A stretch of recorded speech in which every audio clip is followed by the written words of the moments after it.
उत्तर प्रदेश सरकार कुछ ऐसा करने जा रही है जिसके बाद से उत्तर प्रदेश के बेसिक शिक्षा विभाग में लाखों पद जो अभी रिक्त हैं, बिना शिक्षक भर्ती का विज्ञापन जारी किए इन सभी पदों को भर दिया जाएगा। क्या कदम होगा, इसके बारे में जानने के लिए इस वीडियो का डिस्क्रिप्शन जरूर चेक करें।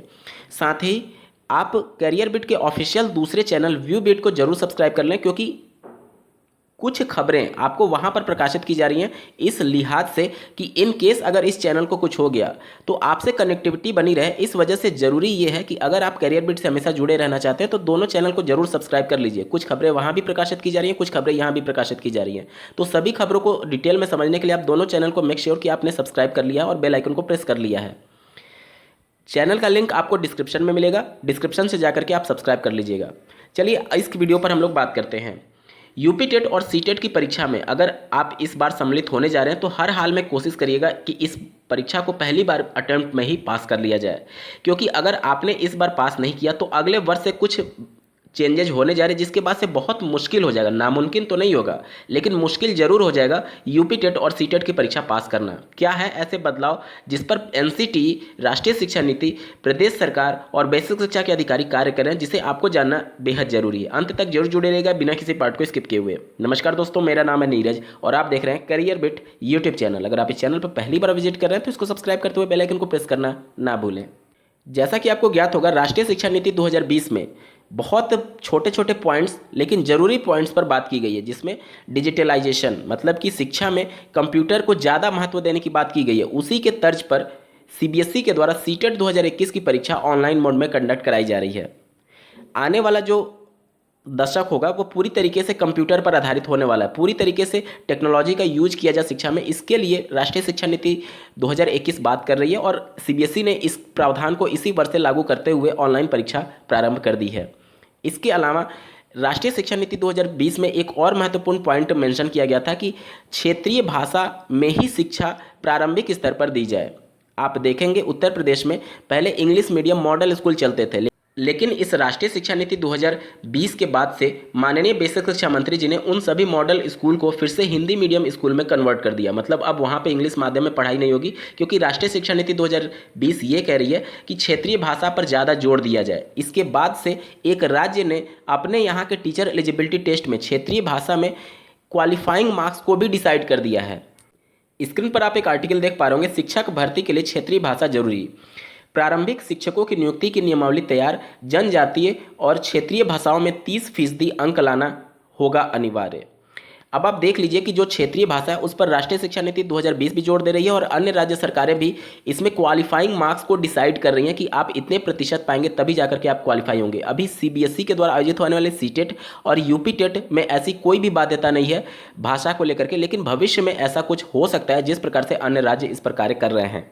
इसके अलावा वर्ष 2019 में एनसीटी कुछ ऐसे प्रावधानों पर कार्य कर रही थी जिसे अभी तक लागू तो नहीं किया गया, लेकिन राष्ट्रीय शिक्षा नीति 2020 के लागू होने के बाद से अब प्रबल चांसेस हैं कि इन सभी जो पहले के प्रावधान थे उस पर फिर से विचार करके भविष्य में लागू किया जा सकता है। जैसे कि आप स्क्रीन पर देख पा रहे होंगे, शिक्षक पात्रता परीक्षा में बदलाव की तैयारी। एनसीटी ने सभी राज्यों से सुझाव मांगा था कि क्या कुछ महत्वपूर्ण बदलाव किया जा सकता है, और इसके संबंध में आप स्क्रीन पर देख पा रहे होंगे, यहाँ पर एनसीटी ने शिक्षक पात्रता परीक्षा को प्रभावी बनाने के क्रम में कुछ बिंदु भेजे थे, उन पर सुझाव मांगा था। इसमें एक बिंदु यह था कि टीटी परीक्षा साल में 2 बार अनिवार्य रूप से आयोजित हो और दूसरी परीक्षा उत्तीर्ण करने का प्रतिशत तय किया जाए। कहने का मतलब, अभी आप प्राइमरी लेवल की बात करते हैं तो 5 सेक्शन से प्रश्न पूछे जाते हैं, लेकिन उसमें कोई भी सेक्शन में परीक्षा को पास करने की बाध्यता नहीं रखी गई है कि आप सभी सेक्शन को पास होने अनिवार्य होने चाहिए। जिस प्रकार से आपने देखा कि झारखंड टीचर एलिजिबिलिटी टेस्ट में क्षेत्रीय भाषा के 30% अंक लाना आपको अनिवार्य था, यहीं एनसीटी ने 2019 में सभी राज्यों को प्रपोजल भेज करके उनसे सुझाव मांगा था, जिस पर उस समय फैसला तो नहीं हो पाया, लेकिन अब प्रबल चांसेस है। अगर देखिए 5 सेक्शंस में सेक्शनल कट ऑफ कर दिया जाए, कहने का मतलब कि प्रत्येक सेक्शन में आपको अलग अलग पास होना अनिवार्य होगा।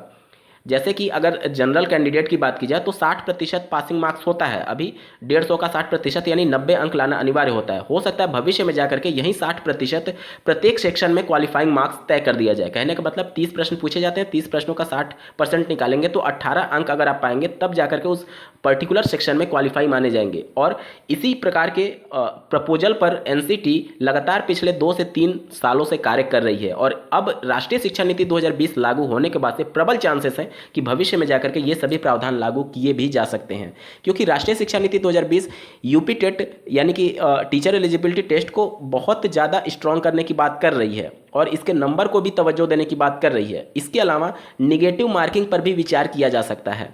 जिस प्रकार राज्य सरकारों से सुझाव मांगे गए हैं, अगर किसी राज्य सरकार ने इस प्रकार का कोई सुझाव दिया तो इस पर भी अमल किया जा सकता है।